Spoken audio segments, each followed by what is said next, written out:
said, let's get the candidates up on stage.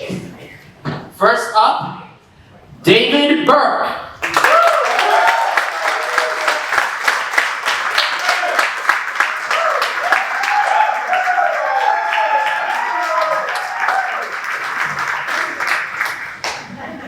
Michael Carbonara. Yeah!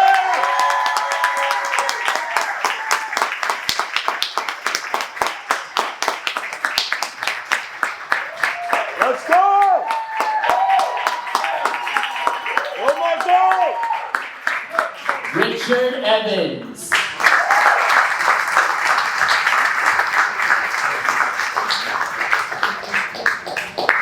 If I mispronounce your last name wrong, I do apologize in advance.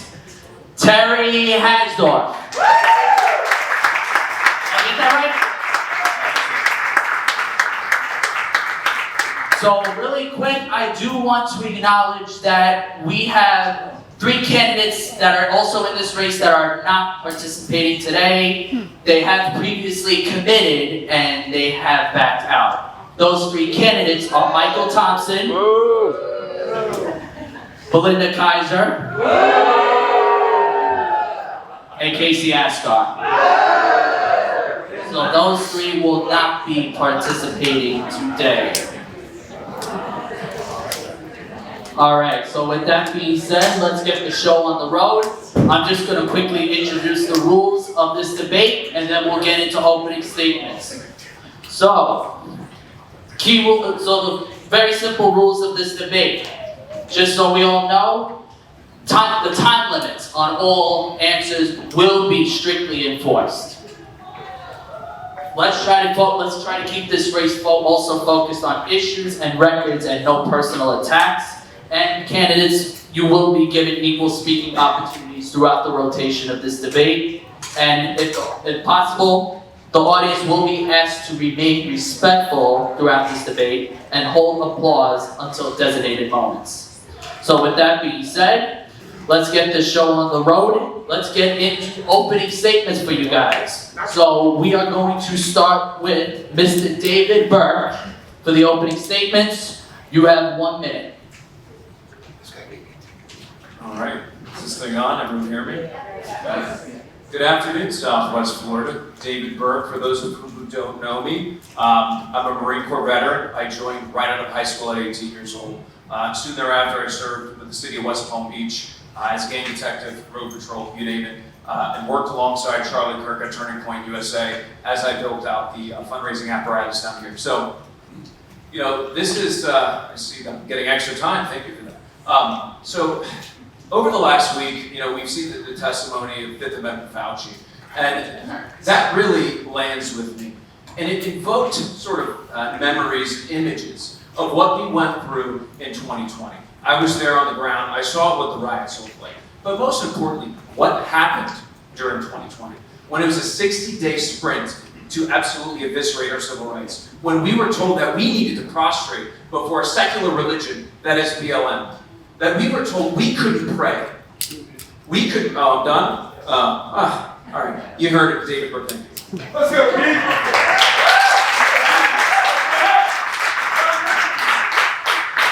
Good afternoon. My name is Michael Carbonara. I'm running for U.S. Congress for Florida's 22nd District, and I'm running to fight alongside President Trump to restore our conservative values and our freedoms in America that the Democrats have been taken from us. As someone whose family escaped communist tyranny in Cuba, I know what it's like when a government takes away everything. My wife's grandfather was held hostage as a political prisoner to the Castro regime for over 20 years. So I'm running to restore our economic freedom, our safety, and our personal liberties. As an entrepreneur, I build businesses around the world, and I know how to cut the bureaucracy. And I'm running to restore our freedoms. So once again, I can live the American dream and have access to the American dream. So our youth can have dignity and be able to buy a home and not be burdened by just erroneous student debt. I'm running to make sure that all of us can have the American dream once again. So I'm here today asking you for the honor to represent you in Washington. Thank you. Yes!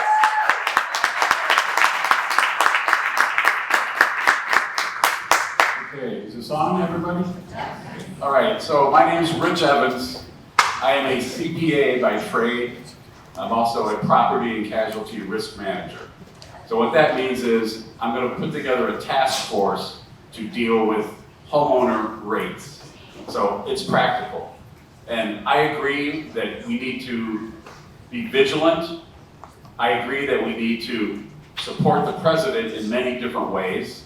And I also want to state that it is high time that the U.S. House of Representatives had a performance review.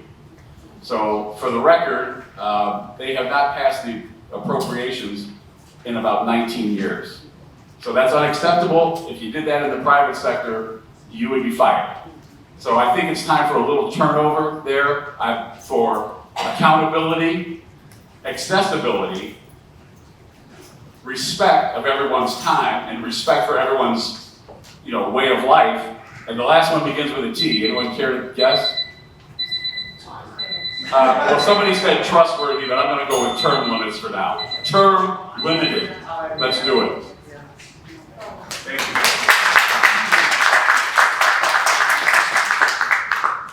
Hi friends, my name is Terry Hausdorff and I'm running to represent the 22nd Congressional District of Florida. People ask me, what is your why? Why are you running? When I was in high school, my youth pastor asked me to go on an exchange program to Russia called the People to People program. We traveled to 7 different cities and I got to see firsthand what communism and socialism looked like. And the poverty and the hopelessness and the oppression that I witnessed there were so disturbing to me that when I landed back at John F. Kennedy Airport 3 weeks later, I literally got down on my hands and knees and kissed the ground. I was so grateful to be an American. So when I look around right now and I see what's happening in this country with socialism taking hold, the Democratic Socialists of America electing more and more candidates, socialism at its core is about replacing God with government and freedom with tyranny, and we cannot let that happen here. I will fight with every fiber of my being to stop it. I'm asking for your vote. I'm Terry Hausdorff. Thank you.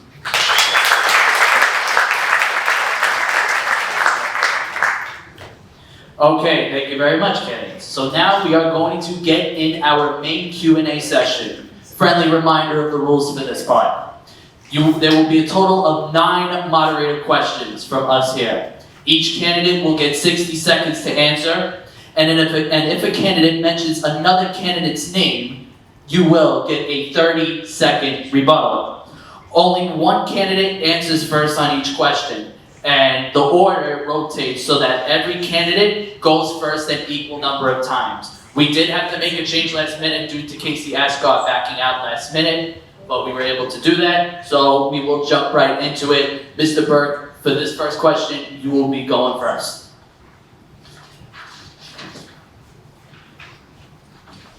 Gotta find the right page.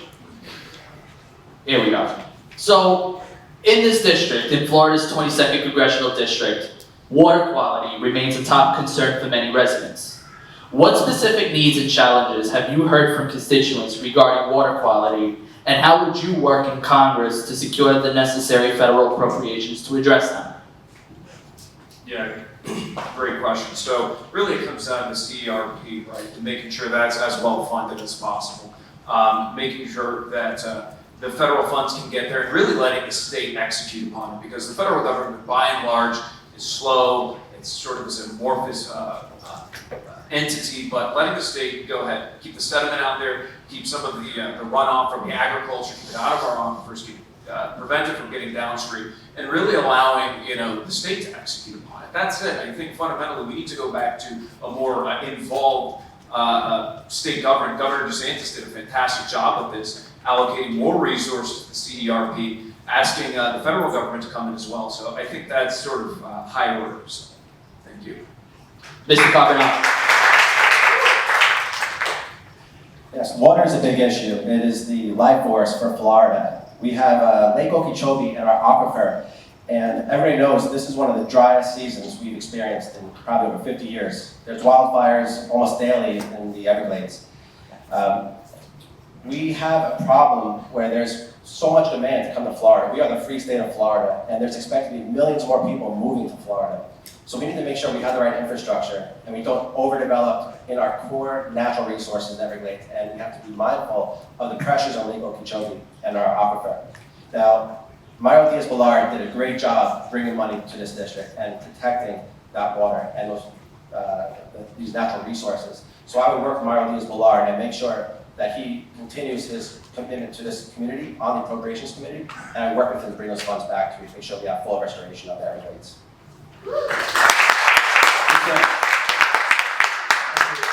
Water is one of my three main issues. So my main issues are water, energy, and transportation.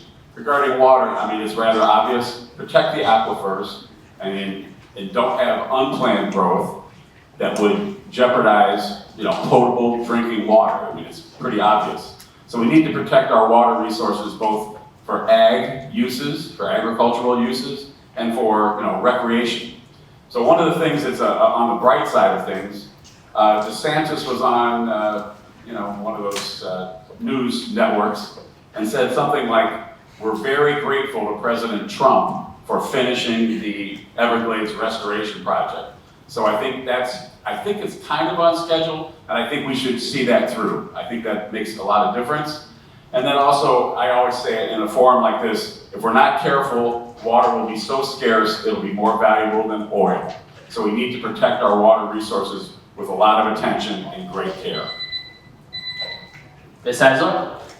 So, the Florida Everglades are the largest ecological and wildlife area in the entire country, and that deserves to be protected. I know when I've traveled this district, I've heard a lot about the aquifer, about the issues that are coming up with Lake Okeechobee.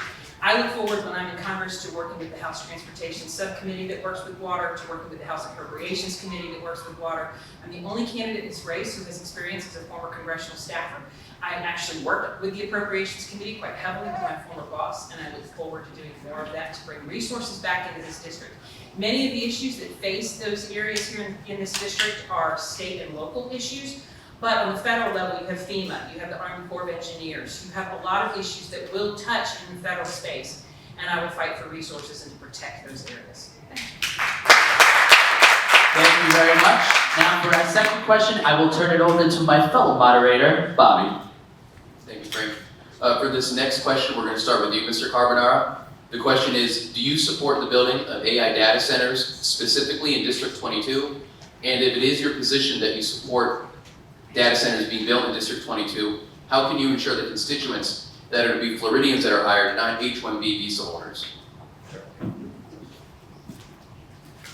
I support job growth and I support innovation. And I think that Florida has become an innovation hub for many companies. If you look what's going on in California, Texas, and New York, everybody's coming to Texas and Florida. Florida has become the technology and innovation hub. Now, AI data centers, they're going to be decided by the community. It's not my decision. That's a local community issue. Now, there's lots of data centers here in Florida. There's over 140.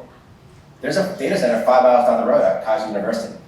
But when it comes to AI data centers, it's up to the community. I have no say in that. I support innovation. If the community wants something, that's their prerogative, and they should tell their commissioners, tell their mayors, this is what we want, and wait, it grows in the content. Does it help the community? Is it bad for the environment? Does it check all the boxes? Or do they say, no, I don't want this to affect my natural habitat, I don't want it to affect my community. But if it's going to be a positive community, let the local community vote on it. Go have a vote. Just like Project Tango. I said no to Project Tango, and the commission did the same thing.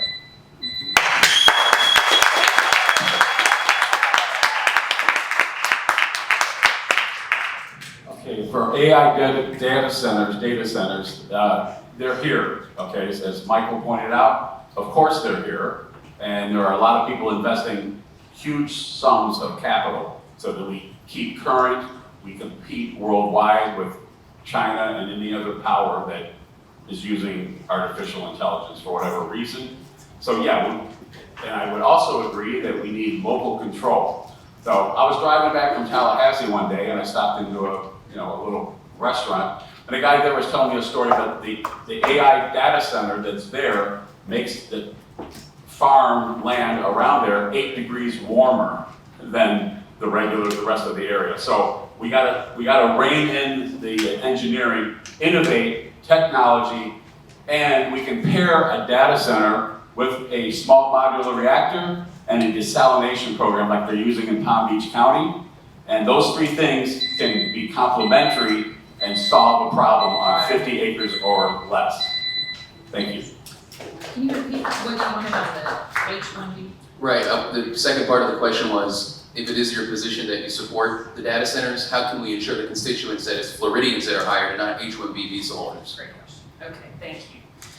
So the nation that leads in AI will basically dominate the 21st century, and AI is tied directly to data centers. We know that. The United States has more data centers than any country in the world. President Trump has put an emphasis on this. However, there needs to be sensitivity to local communities. We need to make sure that your water bill and your power bill don't go up when a data center comes in. That's something that I'm committed to, making sure that there's community sensitivity and that everything that is happening with data centers is done in a way that works with local leaders is a major priority. As far as the visa holders, you know, one of the things that I have a real vision for with this district is making sure that we are leading the future, that this district has the best and the brightest attracted to it. Things like quantum literacy are a major focus that needs to be looked at because China is putting major funding into preparing the workforce for the next, for the future, and we are trailing behind with that. So that's something that I would make sure that Floridians get first and foremost priority in that mix. Thank you so much.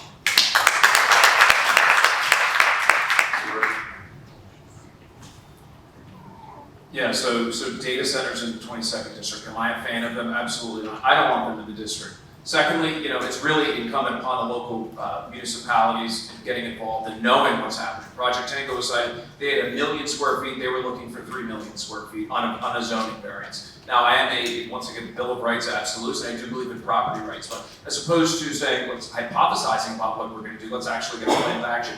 BLM land.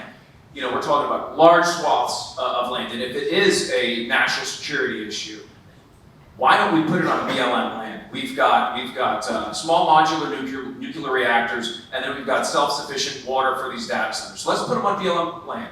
Bureau of Land Management, for those of you who don't know. Out of sight, out of mind. It's in lockstep with the federal government and the missions. We do need to remain competitive on the global stage, but also we cannot sacrifice our local communities. We cannot have data centers by schools. We can't have them near neighborhoods. It's unacceptable.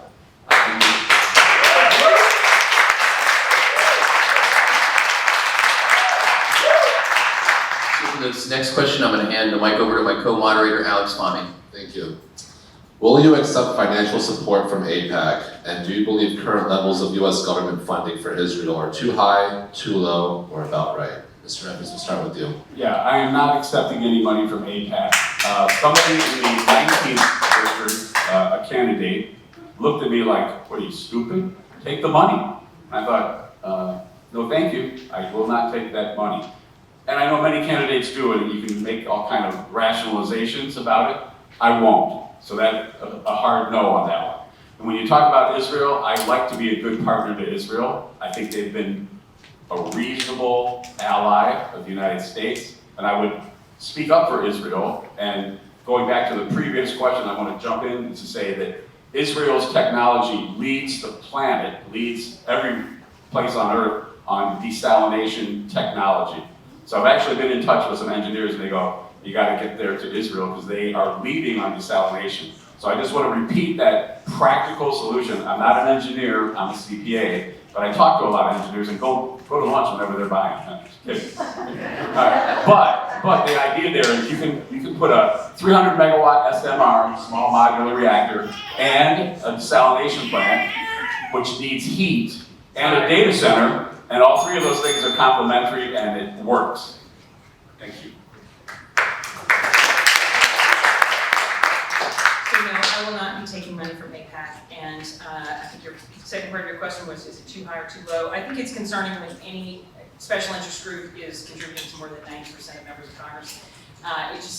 It sets a tone for influence that's probably not ideal. With that being said, I am a supporter of Israel. Israel is our strongest ally in the Middle East. I just want to be careful with special interests. Thank you.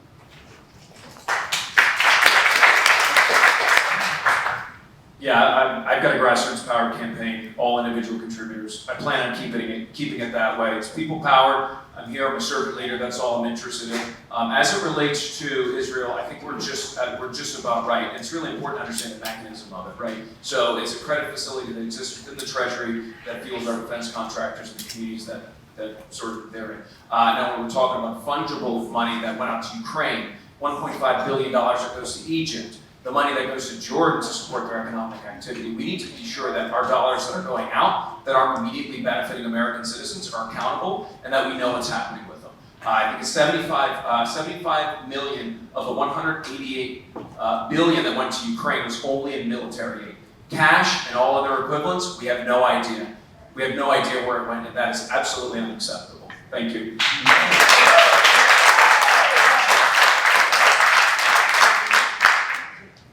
Now, the United States provides foreign aid to many countries all over the world. They supply aid to Israel included, obviously. They supply aid. They pay for NATO, even though NATO doesn't contribute their end when it comes to each of the individual country contributions.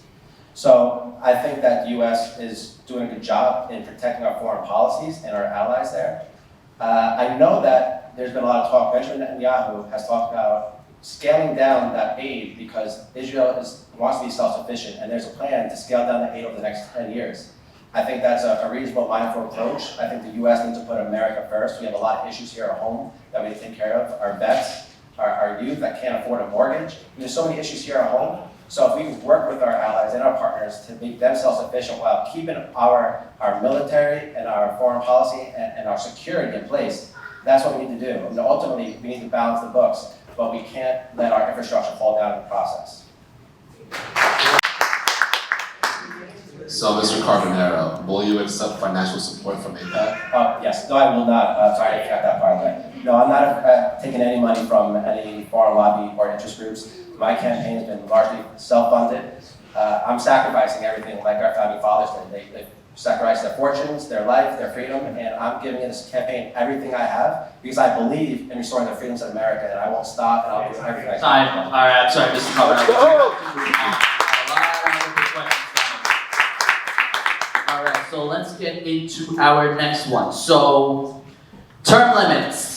Term limits for members of Congress have been a significant bipartisan priority, including for our Governor, Ron DeSantis. So, do you support term limits for Congress? And if so, will you pledge today to a specific limit on how long you would personally serve if elected? Ms. Hasler, you get the first. So yes, I support term limits. However, you need to understand that when you are on Capitol Hill, it takes time to build up seniority. And by the time you build up the seniority, that's when you can really bring resources back to your district. So you don't want to throw the baby out with the bathwater. There has to be good, an ability to separate the good from the bad. So having worked on Capitol Hill for 6 years, there were some incredible members of Congress that I worked with that had they not had the seniority that they had, they wouldn't have been able to fight in the way that they fought for traditional values. But with that being said, I support the idea of limiting career politicians, yes. Mr. Burke. Yeah, I signed the term limit pledge. In fact, I actually X'd out. I said 6 years. 6 years for the House, 12 years for the Senate. You get a little bit of institutional knowledge where you can keep it going, but then you don't become an institution yourself. And I think what ends up happening is you get these representatives, they go up there wide-eyed, bushy-tails, they want to serve the people, and then they become an institution. And I would even take it one step further. Look at the staffers. Look at the Hill Rats that are out there. No disrespect. But those people are left around. Representatives, so that needs to be shook up as well. And those people need to be properly vetted. So I'm all for term limits. I think right now that is the core institutional rot that we're experiencing. And I will do it myself 6 years. I'll say pledge right here, 6 years. No more. Thank you. Yes, just like my colleague here, I did sign the pledge for term limits, and I will vote for term limits. But I'm not going to take the bait and handicap myself because I need to fight for my district. So whatever the laws are, I'm going to maximize it to get the best result for this district and represent the values of the people. But I will absolutely vote for term limits one day. All right. Let's say the bill before the House, which I think is a tough sell, but let's just say it says 6 years with a probationary additional 2 years with, some kind of controls on it. I would be for something like that. I think equivocation in this area is pretty telling. We have one candidate who's not here, so I guess I can't say too much about it, but we were all asked a question at another forum, how do you feel about term limits? And I was, yeehaw, yeehaw, term limits has to be. We have it here in Florida, and a lot of people would say, gosh, it's too bad that DeSantis is term limited, because a lot of people are quite happy with him as governor, but term limits, I mean, that's why we have him. And when Trump pulls up a Trump 28 hat, just to make a joke, I mean, term limits are there for a reason. I don't like when people equivocate, like, well, we have to look at it on a case-by-case basis. I think it's a yes or no answer. I'm for term limits. Mr. Burke, we're going to start with you for this question. Do you believe that the instituting of flock cameras around the state of Florida and in District 22 violate the constituents' Fourth Amendment rights? Yeah, so I have a very particular level of expertise on this. I was a gang detective. I have used LPRs in the past to identify violent criminals in crime cars. Now, the technology has advanced, right? The issue lies in the dragnet, when they can identify everywhere you're going. And it's not only LPRs. You didn't know this, but it's also tow truck data. It's repo data that's included in that. Didn't know that. I believe that this is a great Fourth Amendment consideration, right? When you're getting all this data, all this information, and I would put legislation out there to say that if you are taking it one step further and it is not a readily identified crime car, you have to get a warrant. You have to push that out. The Bill of Rights absolutes. Our Fourth Amendment has been trampled, ladies and gentlemen. Whether it's the FISA courts, everything continues down the line. Absolutely, you need a warrant. I can speak on this, and I've done it. I know what it looks like, and I know when it's used for good. But the issue is when it's used for bad. Thank you.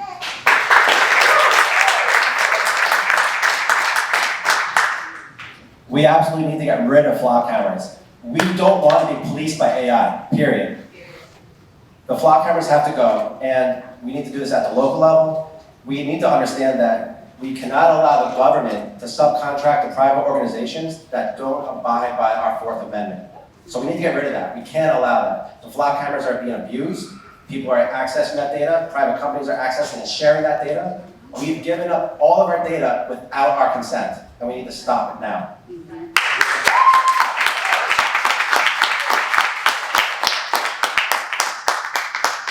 I would expect that it's got to be unanimous here. I mean, everywhere you go, like, for example, we were at a government building earlier today, and I said, well, just assume we're being filmed, because that's the safe assumption. You're being filmed everywhere. You go through the airport, they ask you, do you mind, hold on for your picture.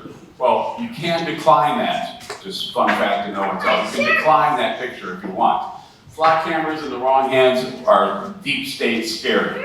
So we need to roll that back. And there's been some, minor victories around the country. They had, traffic speed, red light cameras, those sorts of things. They had them in Arizona, and the people finally got it together and said, you know what, we're for safety, but we don't want to be filmed all over the place like that. So I respect somebody who's worked with it, because, intelligence and, looking at the bad guys, if you will, is necessary, but not on the scale that it's being implemented now. Thank you.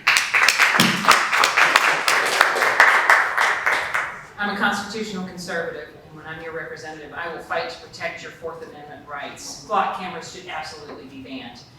When you look at what's happened in places like China, where they are living under a surveillance state, I had an Air Force intelligence officer talk to me about how in China, if you jaywalk, there's a camera that has captured your facial recognition, has already put you on a little monitor that they have on the street corner to shame you publicly, and before you even get to the end of the block, they've debited your WeChat account, so you don't even have the dignity of paying the ticket. That's what happens right now in China. And we are so close to that if we're not careful. So yes, I will stand up to fight against flock cameras and any other invasion of your privacy. Thank you.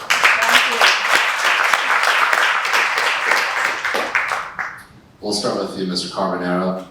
Who is one member of Congress you admire and look forward to working with if elected? And this is somebody I haven't met yet, but traveling around this district, which is the new district, it goes from Palm Beach, Broward, Collier, Hendry, and wherever I go here in this new area, especially in Hendry and Ave Maria and all over this district, I keep hearing Mario Diaz-Balart fought for us.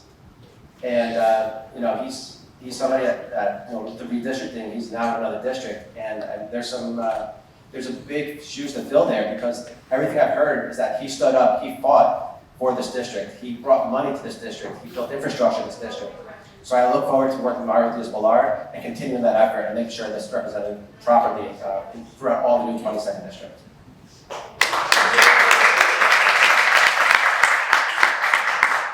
right, I'm going to go with the positive part first, because I have some negative about a congressman who's been there for 24 years on the Appropriations Committee and not gotten the appropriations done. I think that would be a failure in any other endeavor, Boy Scouts, PTA, anybody who didn't get it done. So a congressperson that I admire would be currently Anna Paulina Luna. She's figured out a way to make the Congress accountable by doing some kind of parliamentary procedure. I've been reading about it, and there's a YouTube video as well. But she's managed to say, look, if we don't pass that SAVE Act, I'm not playing. I'm not letting anything get out of committee. In a sense, she's found a way to stop things from going forward. And it costs her, So she'll get a knock on her door from Mike Johnson and say, you know what, Anna, we got to cooperate here. I think she's very strong, and I think she's making a good statement, and I like her work. So when I'm in Congress, I look forward to working with Congressman Adderholt. He's my former boss. He's on the House Appropriations Committee, rumored to possibly be the next chair. I also look forward to working with Congressman Andy Harris, who is the chair of the House Freedom Caucus, because he fights for values that we care about and for freedom. Working with the Freedom Caucus is something that the conservative members of Congress all are tied to. It is something that is really the ground zero for the conservative movement, and yet it's not publicized enough. So when I'm in Congress, I look forward to joining that caucus and fighting for those values for Florida families. Yeah, I second that. We love the work that Anna Paulina Luna does. We love what Chip Roy does, but more importantly, what the Freedom Caucus does. I second Terry in that I'd imagine you go up to DC, and if you try to stand alone, you're going to crumble. And if you don't have a good support system in there that's going to be able to hold you accountable to push legislation further to the right, you're just going to become another part of the swamp. I have no interest in doing that. And yeah, House Freedom Caucus, Chip Roy, Anna Paulina Luna, let's go.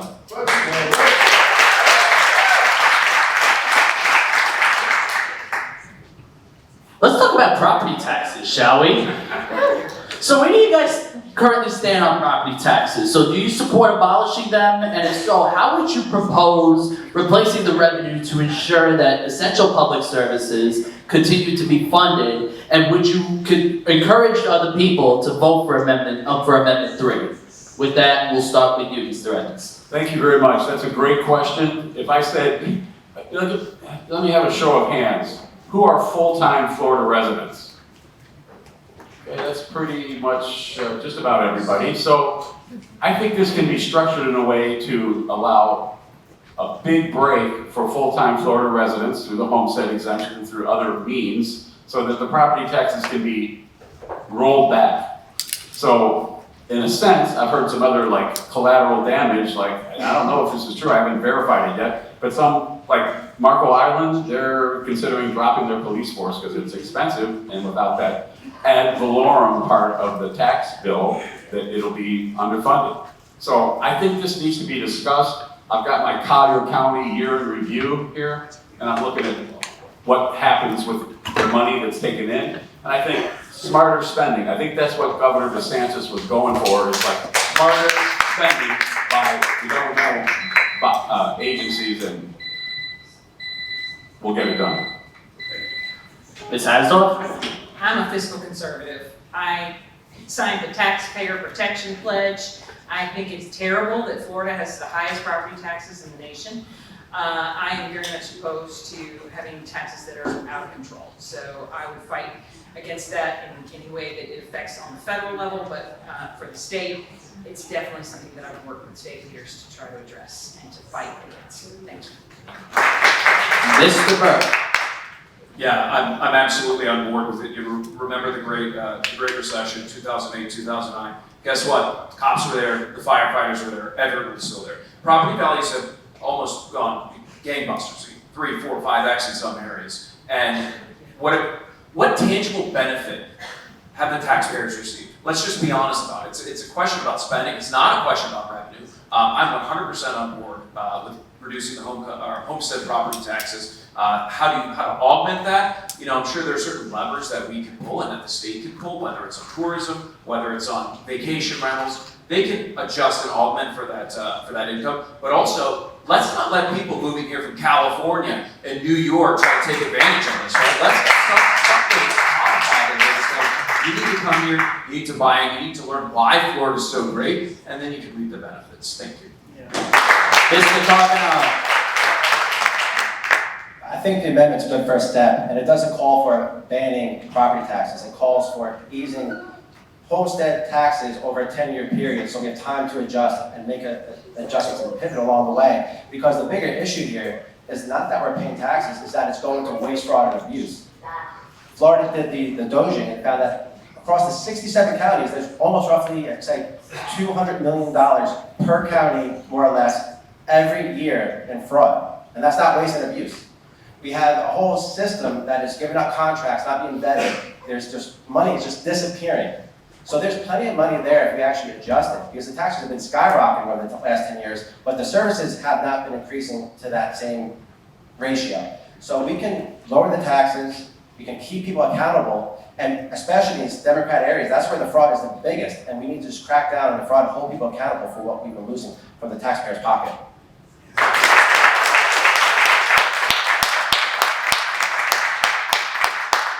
For this question, we're going to start with you, Ms. Hatsdorf.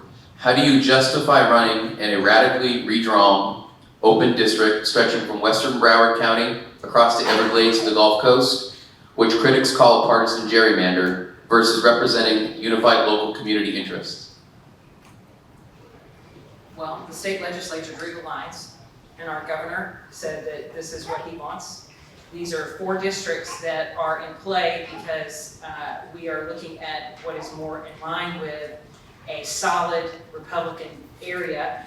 This is representative of the base, and I believe that this is a critical time for the state and for the nation, and this represents this district more accurately. So that is, I think, I'm trying to understand exactly what your question is. You're asking why? Well, so, given the way that the district was cut and carved, how do you ensure that, let's say, Marco doesn't get neglected in terms of deliverables, while Western Broward might get more of it from an appropriation standpoint? How do you divvy up your time for that? So when I'm elected, I'm going to put a district office in Marco Island, which has never had adequate representation. A lot of the people in Marco tell me that they feel very forgotten and left out. And I think there needs to be a district office in Marco. There needs to be representation.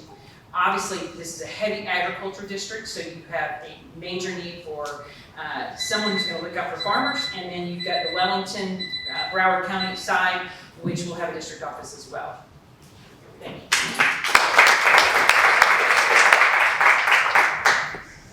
Yeah, so,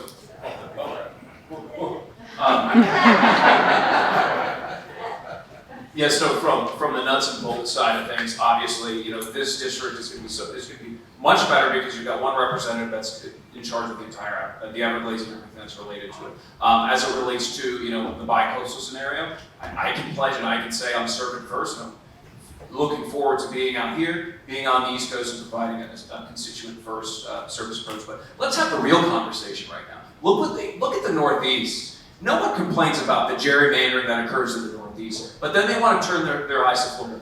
For the first time, conservatives were really fighting, right? Look at the redistricting that occurred in Virginia, where they're channeling down from Northern Virginia with the interests of the Northern Virginia crowd. Is that going to be representative of a farmer in rural Virginia? Absolutely not. So kudos to the state legislator, the Supreme Court, and the governor for going full court offensive on this. Look, Florida, we have 2 million people move in. We're the free state. We're keeping it that way. Thank you.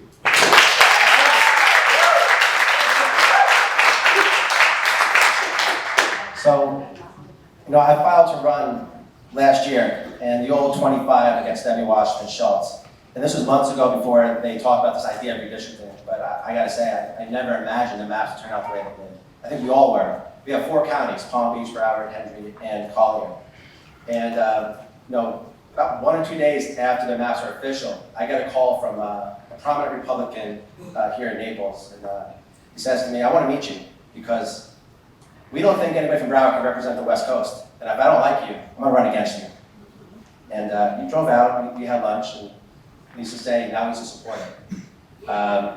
I'm looking forward to this district. It's the largest agricultural district east of the Mississippi. Massive coastline, so many resources, the Everglades, cities. I mean, for me, this is exciting. This is a dream. And I'm going to fight for everybody in this whole district, no matter if you're from Marco Island or from Wellington or Weston or Naples, Hendry County, Ave Maria. I'm here to fight for everyone.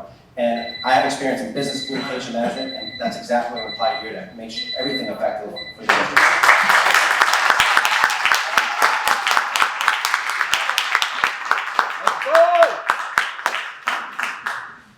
Ready? So now it's my turn, thank you. Yeah, didn't want to jump the gun. All right, well, we got 4 counties, and somebody called me and said, hey, are you aware that there's 4 counties and, I don't know, like 3.5 media markets in this new district? I go, yeah, I'm ready for it. I love LaBelle. I love Clewiston. I used to visit LaBelle and Clewiston when I worked out of the Cleveland area. So, the ag part of it really appeals to me, and if you got some spare time, sometime take 29, State Road 29, go north, take a right on State Road 80. It's beautiful, beautiful. You're on the south border of Lake Okeechobee. It's just gorgeous.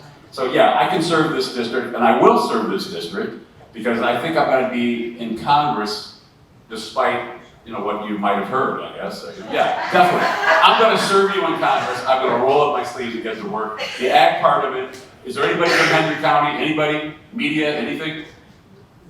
All right. Oh, yeah, nice. Well, you go. We got it. All right, I'm going to serve all 4 counties. Thank you. Mr. Berg, this question's for you. We'll get started. How do you define the American dream? That is a great question. So, first principles, the American dream is freedom. It's the ability to pursue whatever you want in this life. So long as you're not infringing upon other individuals' rights, you're not committing crimes, you're not defrauding people. If you want a family on a homestead in the middle of nowhere, you can have that. If you want to build a business, you can have that. If you want to pray to the Lord every single day, you can have that. You can have anything and everything in this country that you specifically want. And it's down to the individual level. Our founding fathers, they figured out a really good thing. That our rights come from God and not from government. That's right. Amen. And that's freedom, ladies and gentlemen. That is the It doesn't matter. Work 12 hours a day, 15 hours a day. Have babies, have a beautiful family. That's my dream. I'm living it. Thank you.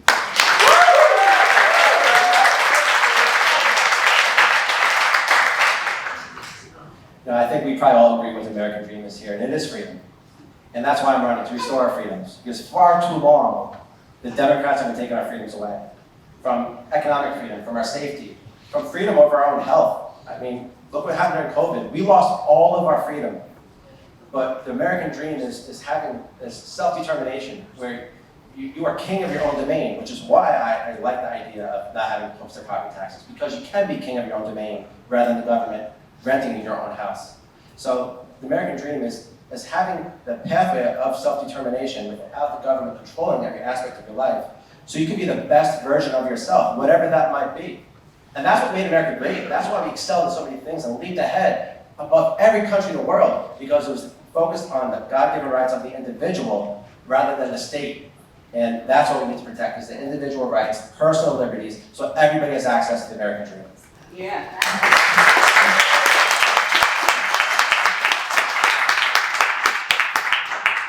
Does anybody have a friend who's, is it my turn, I guess? Yes. Going now? Okay. Does anybody have a friend who says, hey, how are things going? A lot of people in sales do this. They go, just living the dream. You ever heard that one?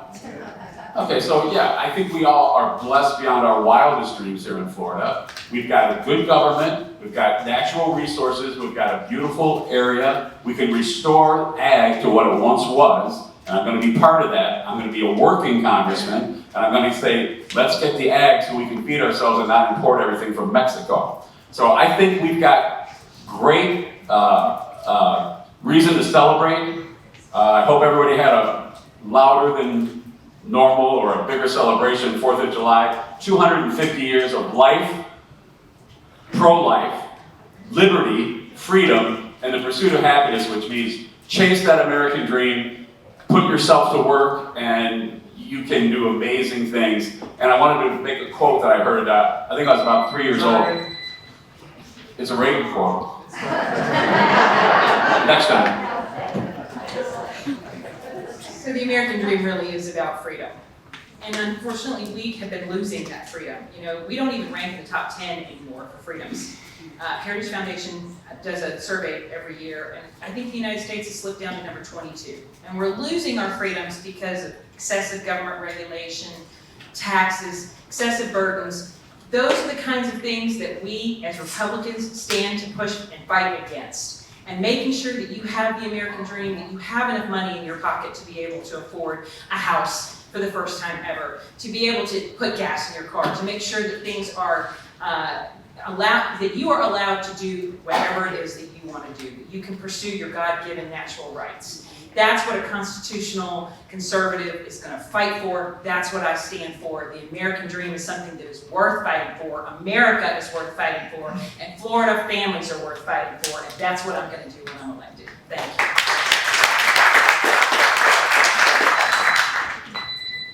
All right. That is it for the moderator Q&A session. Now we're going to move on to something a little more fun, to our hot lava session of this debate, candidate to candidate questions. So let me just quickly explain the rules of this part. So in this part, candidates may ask each other. Okay, candidates may ask each other direct questions. During this round, we will be having a volunteer coming around with a MAGA hat with candidates' names to be drawn by the audience. The candidates whose name is drawn will be passed the ball, and they will get to throw the ball to another candidate to ask them a question of their choosing. Let's stop. So for this part, so each candidate will get one opportunity to ask a question, 2 depending on time. Answer time will be 60 seconds, and an optional brief follow-up, if time permits, will be between about 15 seconds. So that actually concludes the audience questions.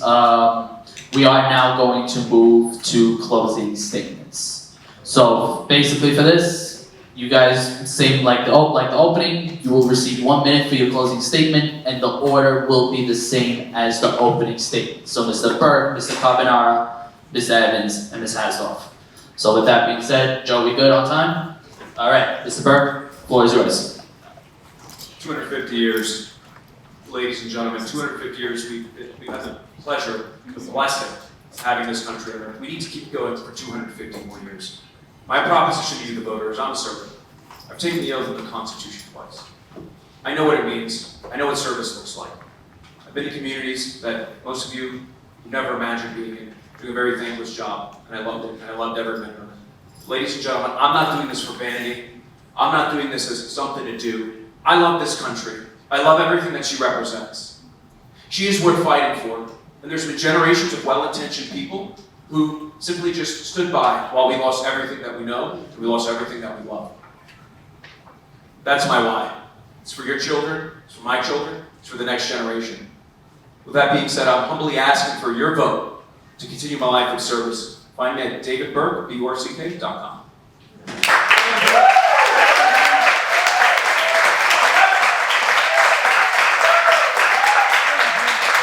Mr. Carbonara. My name is Michael Carbonara. I'm running for U.S. Congress Florida's 22nd district because I'm running to fight alongside President Trump to restore conservative values and our freedoms in America. I'm running because we need to restore our economic freedoms, our safety, and our personal liberties. And this November, this isn't about one election. This is about right versus wrong. This is good versus evil. Marxism and wokeism has no place in America. But I'll be real with you, the enemy is at the gate. The Democrats, socialists are winning. So we need to really react to this and get everybody excited to the Republican Party and win in November, because there's a lot at stake. It's not one election, there's a whole generation that comes after that. And so tonight, I'm asking everybody, I want to represent your values in DC. If you want to win in November, I need your help. I need your vote. But most importantly, everybody up on the stage is sacrificing something. We're under attack. And I ask that everybody here pray for us, now that we're in Christ's community, pray for the candidates here. Thank you.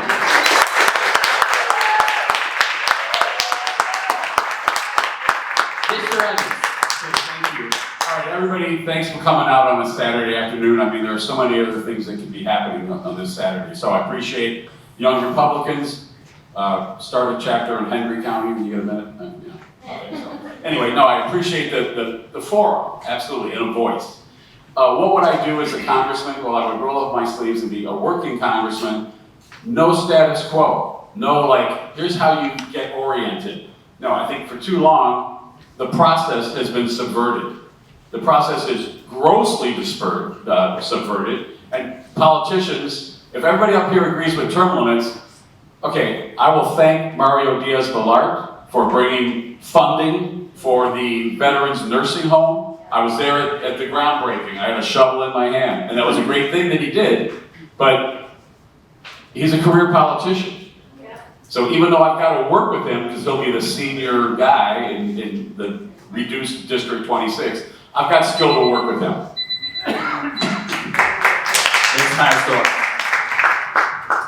So friends, a lot of people treat voting like ordering food off of a fast food menu. But what they really should be doing is treating it more like a job interview.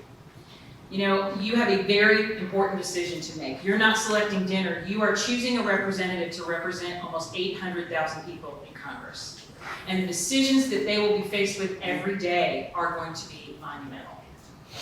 I've never been sued. I've never had any kind of fraud charges brought against me. I've never given money to a Democrat. I'm a lifelong Republican. I am someone who cares deeply about faith and family and traditional values. But I can't win without your support. I'm asking for your help. I'm asking for your vote. This is a time when this district is a complex district and it needs someone who can hit the ground running. And I will be ready day one. I will not be walking around looking for where the bathrooms are. I know how to get things done in Washington, and I want to put that to work for this district. I'm Terry Hasdorf, and I'm asking for your vote on August 18th.